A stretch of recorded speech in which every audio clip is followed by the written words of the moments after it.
धर्म की अधर्म का प्राणियों में विश्व का गो माता की जगदम्बा महारानी की पीठद्वयाधीश्वर जगत गुरु शंकराचार्य सद्गुरुदेव भगवान की हर हर महादेव। मंचस्थ हमारे गुरु भाई ब्रह्मचारी सुबोधानंद जी, आचार्य ज्योतिषनिक पंडित आचार्य जी, शास्त्री जी, हमारे सभी ब्रह्मचारी गुरु भाई, देवी और सज्जनों, हमारे सनातन हिंदू धर्म में दो तत्व प्रधान होते हैं। एक होता है धर्म और दूसरा होता है ईश्वर। धर्म साधन होता है और ईश्वर साध्य होता है। धर्म का आश्रय लेकर के, धर्म के माध्यम से, धर्म के मार्ग पर चलकर, सन्मार्ग पर चलकर हम परमात्मा को या परमात्मा की कृपा को प्राप्त करते हैं। लेकिन धर्म रूपी साधन कब हमें फल प्रदान करता है?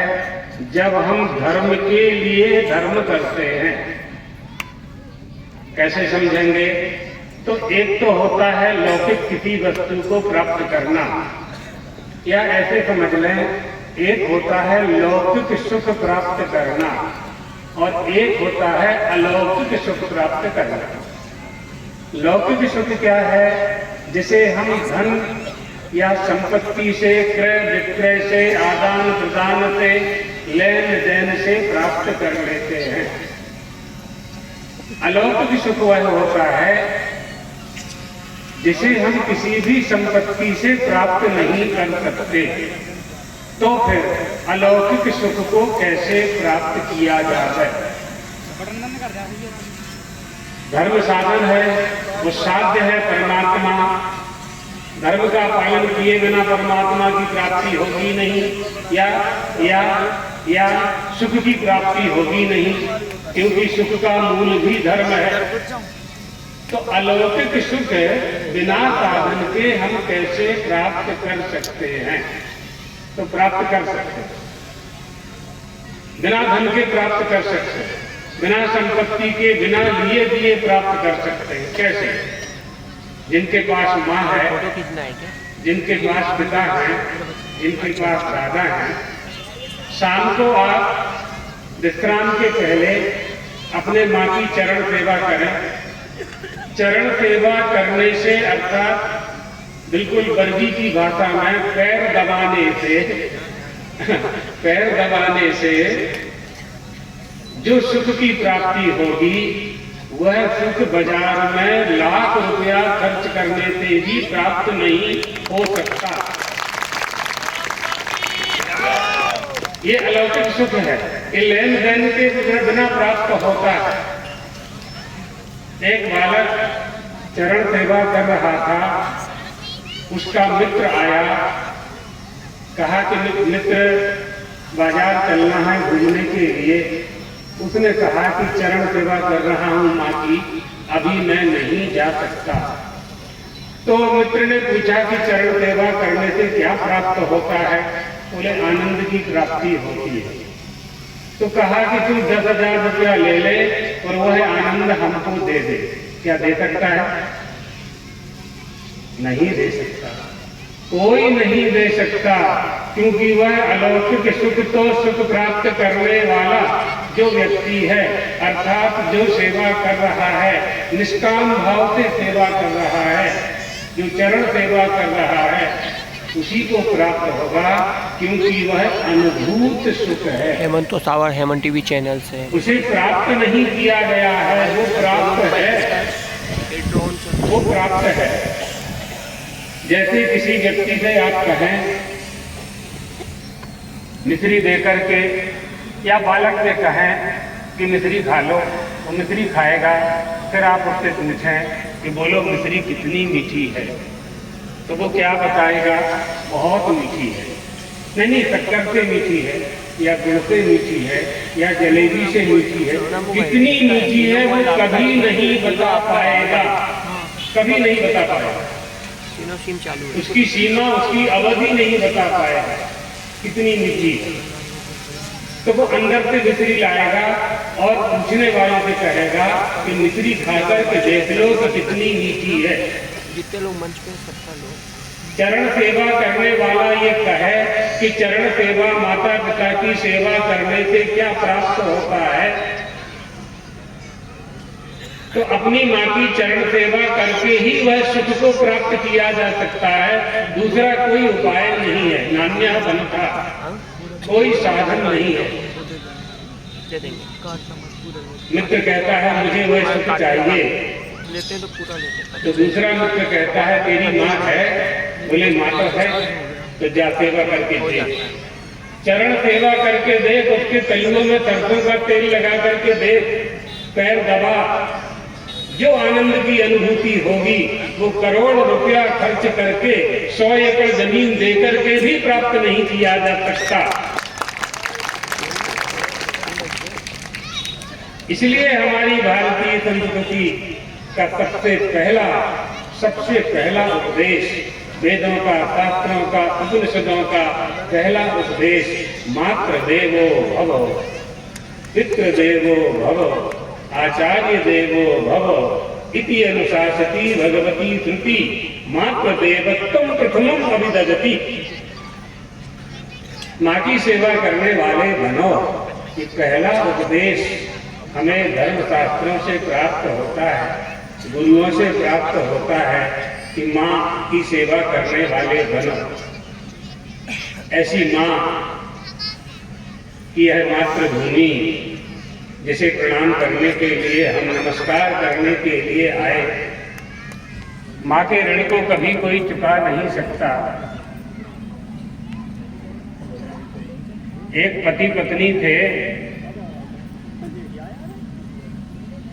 तो उन्होंने अपने माता पिता की स्मृति में बहुत बड़ा मंदिर बनाया,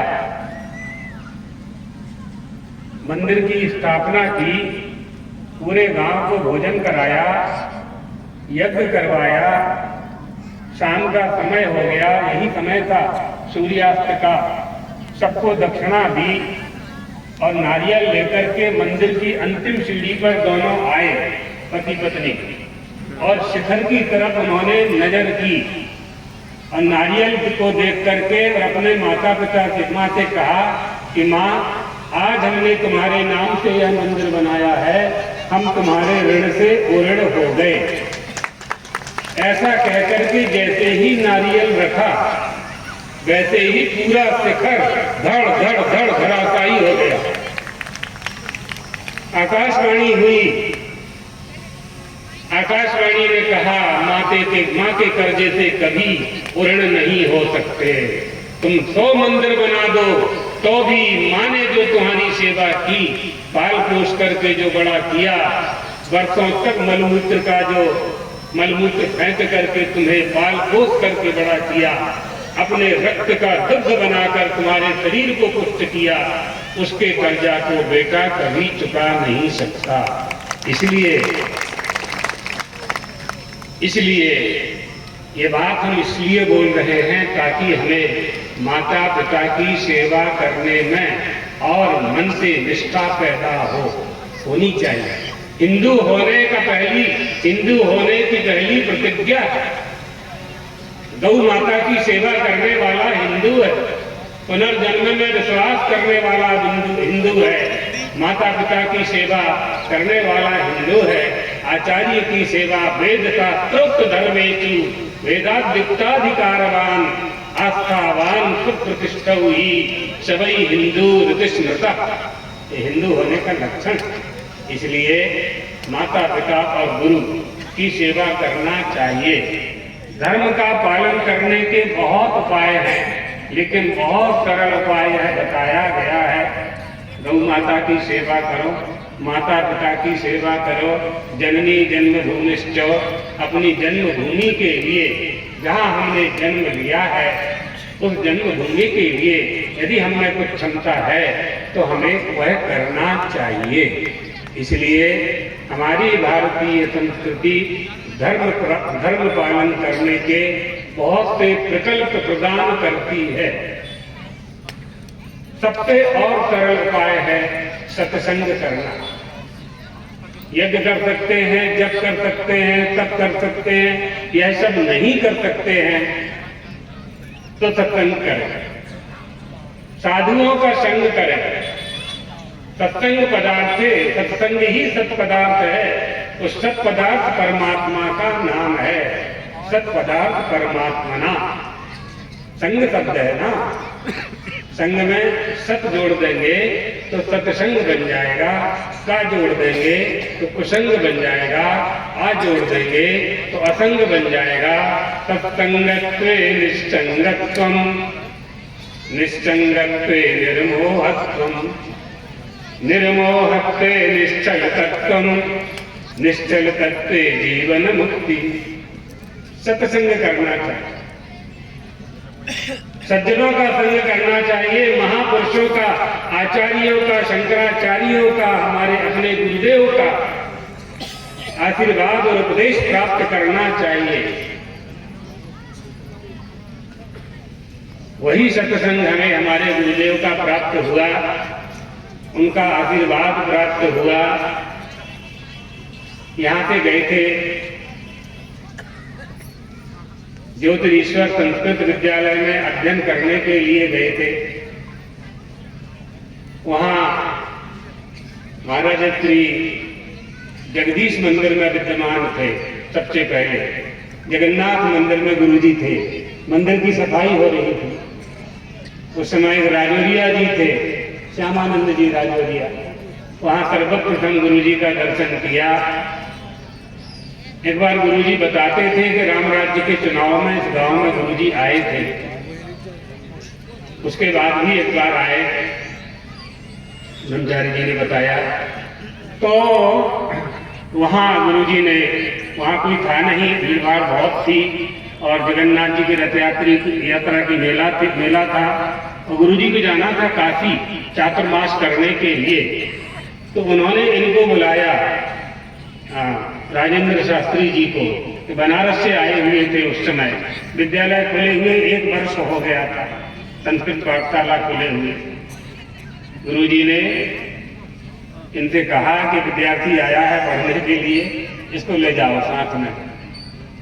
तो ऐसा हुआ कि इनको भी बनारस जाना था गुरुजी के साथ ही में। तो बगासपुर का कोई ट्रैक्टर था, उसमें बैठ करके गुरुजी और ये चले गए गोटेगांव। राजौरिया जी के जिम्मे हमको छोड़ गए जगदीश मंदिर में। तो कुछ दिन बाद लौट के आए, फिर हम लोग पाठशाला गए, वहां पे झोंतेश्वर। वहां महाराज जी 6 महीने के बाद ज्योतिर्मठ के शंकराचार्य बने 1973 में। 73। और निजानंद जी परमंती गंगा में थे, व्यवस्था देखते थे।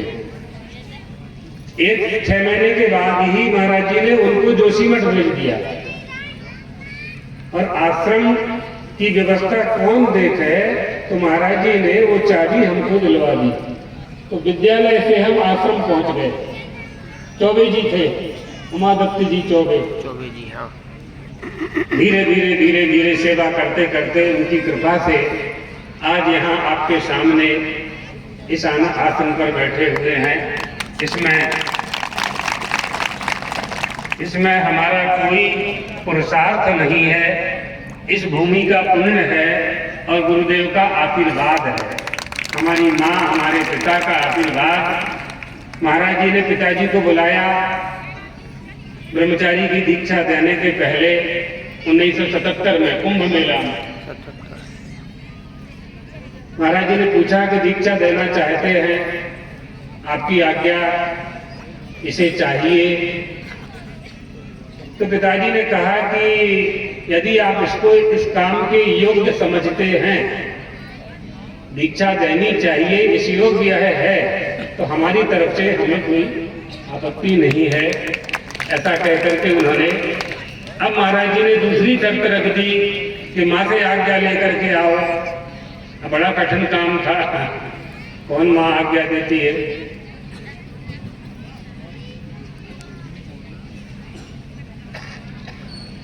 आए माँ से पूछा हमने, लेकिन उन्होंने क्या कहा वो सुनना हमने आवश्यक नहीं समझा। हम जानते थे कि मनाही होगा और फिर हम आज्ञा पालन कर नहीं पाएंगे। हम प्रणाम करके सीधे, हमें जितना याद है कि करकबेल पैसेंजर से हम इलाहाबाद गए 77 में पैसेंजर से,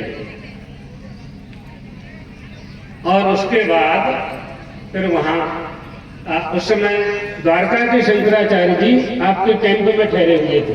द्वारका पीठ का और ज्योतिर्पीठ का एक साथ कैंप लगा था 77 के कुंभ में, चारों शंकराचार्य थे उसमें। हाँ, वहाँ दीक्षा हुई। आज आप लोगों के बीच में है। मनुष्य के जीवन के वो क्षण, मनुष्य देह, मनुष्य की वह देह है, कब सार्थक होती है, जब किसी के काम आ जाती है।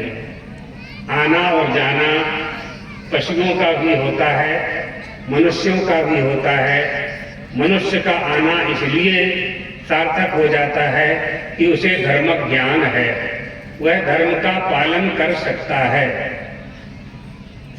समस्त निकलान जीवाहा, समस्त जितने भी जीव हैं 84 लाख शरीर, उसमें मानव देह की यह विशेषता है कि वह धर्म का पालन कर सकता है, सो उसे करना चाहिए। यदि वो नहीं करेगा तो दूसरे प्राणियों जैसे ही उसकी गति होगी। मनुष्य का शरीर यह जानते हैं अनित्य है, लेकिन वेदव्यास जी कहते हैं, अरे मनुष्यों, इस अनित्य शरीर से नित्य तत्व की प्राप्ति कर लेनी चाहिए। मानुष्य मरतक मनित्य मपी है धीरा, तूर्णम यतेत न पतेत। बुढ़ापा आने की प्रतीक्षा नहीं करना है और प्रयत्न कर लेना है। न पतेत, ये शरीर गिरे। 80, 90, 100 साल की आयु में शरीर का गिरना तय है, मृत्यु होनी है, ये तय है। ये शरीर न गिरे, उसके पहले इस देह को जिसे जानना है, जिस देही को पहचानने के लिए, जिस शरीरी को पहचानने के लिए यह देह प्राप्त हुई है, उसे प्राप्त कर लेना चाहिए। वह कैसे प्राप्त हो, बहुत से उपायों में हमने आपको बता दिया। संगति में साधु की संगति, सज्जन पुरुषों की संगति, वेद शास्त्र हैं, पुराण हैं, 14 विद्याएं हैं। हमारा देश भारत देश विद्याओं का भंडार है। पूरा विश्व यहाँ से ज्ञान प्राप्त करता है। विश्व के जितने भी अवतार हैं वो हमारे देश में होते हैं। यह मनुष्य का शरीर ईश्वर का अंत है। जब अपने ही अंतभूत प्राणियों को दुखी देखता है, तब वह परमात्मा अवतार लेकर के अब दुख को दूर करने के लिए उपदेश प्रदान करता है, और वह कर करके बताता है जो मनुष्य को करना चाहिए। बहुत से लोग आक्षेप करते हैं, परमात्मा मनुष्य की देह में क्यों आए? मनुष्यों का कल्याण करने के लिए ही आए। मनुष्य को क्या करना चाहिए, परमात्मा ने मनुष्य होकर के बताया, करके दिखाया। रामो विग्रहवान धर्म। परमात्मा श्री राम आए, राम मंदिर का अयोध्या में निर्माण हो रहा है, भगवान विराजने वाले हैं। भगवान श्री राम का अवतार अयोध्या में हुआ, राम जन्मभूमि में हुआ। वह राम जन्मभूमि है, तभी ना हम वहां मंदिर बना रहे हैं और उनकी स्थापना कर रहे हैं। अगर उनका अवतार न होता तो ये आराधना का अवसर हमें प्राप्त न होता। हमारे आपके लिए ही उन्होंने अवतार लिया है। अवतार लेते हैं, उसी में 24 अवतार हैं, उसी में 10 अवतार हैं, उसी में हम लोग अपने सदगुरुदेव पीठद्वयाधीश्वर जगत गुरु शंकराचार्य जी महाराज को पाते हैं, जिनके दर्शन आप लोगों ने लगभग 80 वर्ष तक किए। 15-16 वर्ष की उम्र में इस क्षेत्र में आ गए थे और 99 वर्ष में गए तो 80-85 वर्ष तक पूरे क्षेत्र में, विश्व में, भारत में दर्शन देते रहे हैं। विश्व का कल्याण करने की कामना से उन्होंने अपनी तपस्या को इस भारत देश के लिए समर्पित किया। राम जन्मभूमि के लिए भी बहुत प्रयास किया, जेल गए। भारत के पहले शंकराचार्य हैं 2500 साल में जो राम जन्मभूमि प्राप्त करने के लिए जेल में गए, चुनार जेल में गए, चुनार में जेल बनाया गया, आजमगढ़ में गिरफ्तारी हुई उनकी, हम लोग सब साथ में थे, शोधानंद जी ब्रह्मचारी जी भी साथ में थे, ये भी जेल में पहुंच गए। फिर महाराज जी ने इनसे कहा कि आप बनारस जाओ। लोगों को पता ही नहीं चलता कि गुरुजी को जेल हो गया है, कारागार में गुरुजी हैं मालूम ही न पड़ता। तो ब्रह्मचारी जी ने पत्रकार वार्ता बुला करके काशी में हिंदू धर्मावलंबियों को सूचना दी, न्यायालय में अपना पक्ष प्रस्तुत किया। बहुत लोगों का प्रयास, बहुत लोगों की इच्छा, बहुत लोगों का बलिदान। परमात्मा श्री राम हुए, परमात्मा श्री कृष्ण का अवतार हुआ, देवादिदेव महादेव काशी विश्वनाथ में विद्यमान हैं। ये हमारे पूजा के स्थल हैं, ये हमारे धार्मिक स्थल हैं, ये हमारे तीर्थ हैं। यहाँ धर्म और ब्रह्म की सत्ता विद्यमान होती है, जहाँ हमें ऊर्जा प्राप्त होती है, शक्ति प्राप्त होती है। इन सब का दर्शन करने का मौका आपके इस बालक को मिला है। ये हमारा सौभाग्य हमारे गुरुदेव ने हमें दिया। जितनी शक्ति उन्होंने दी है उस शक्ति का पूरा उपयोग हम प्रयास करते हैं कि सनातन धर्म, हिंदू धर्म और राष्ट्र के लिए हम कर सकें। तो समझिए कि हमने गुरुजी से प्राप्त करके कुछ पाया, तो उसका फल हमने देश और राष्ट्र को समर्पित किया। बहुत हमारे गुरु भाई रहे, बहुत लोगों को हमने देखा। आप अभी जिनको देख रहे हैं, इनका प्रवचन हुआ ज्योतिषपीठ पंडित, ये लोग महाराज जी के, शंकराचार्य जी महाराज के पीठ पंडित रहे हैं, अभी भी हैं हम लोगों के साथ में। इन्होंने भी हमको पढ़ाया। ये राजेंद्र शास्त्री जी बैठे हैं, इन्होंने भी हमको पढ़ाया। ये सब हमारे विद्या गुरु रहे हैं। तो बहुत लोग आश्रम की व्यवस्था में, गुरुजी के जितने भी प्रकल्प थे उनके संचालन में हमारे समस्त गुरु भाइयों ने हमें बड़ा स्नेह प्रदान किया है। और हम चाहेंगे कि हमारे गुरुदेव इतना बड़ा आध्यात्मिक साम्राज्य और सन्मार्ग पर चलने का उपदेश देकर के गए हैं, तो हम सब मिलकर के उन मार्ग पर, उनके बताए हुए मार्ग पर चलें और आप लोगों को भी चलाएं, आप लोगों को भी ले चलें। सबके उत्थान की कामना करते हुए इस भूमि को नमस्कार करते हुए आप सब ने, हम तो इतना सोचा नहीं था कैसा आप लोग स्वागत करोगे, और इतना ज़्यादा मोटे गांव और वहाँ से ही स्वागत करना शुरू किया। हमें बताया नहीं गया था ये।